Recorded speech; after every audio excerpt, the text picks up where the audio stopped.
तबके से फिरके से ताल्लुक रखते हैं, अहले सुन्नत या अहले हदीस? हम बस मुसलमान हैं, आप सारे हमारे ही फिरके। नहीं, वो तो हमें भी बताया सब मुसलमान है, लेकिन आजकल अलग अलग फिरके बने हुए हैं नहीं, ना। ये फिरके जो है उनको हमने पाँव के नीचे कुचल दिया और इसलिए यहाँ बैठे हैं कि आपको वो बात बताएंगे जो अल्लाह के यहाँ हमने जाकर कहनी है कि आपका दीन ये कहता था।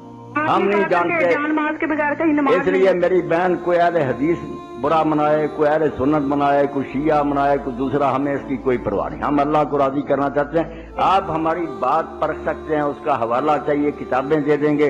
बाकी ये फिरके वगैरह नहीं मानता मैं, बिल्कुल मेरा इनसे कोई ताल्लुक नहीं। मैं इनको समझता हूँ कि इस्लाम में फितना काम खाका, सब भाई हैं, मुस्लिम हैं, जिसकी जो बात अच्छी होगी हम उसको कबूल करेंगे।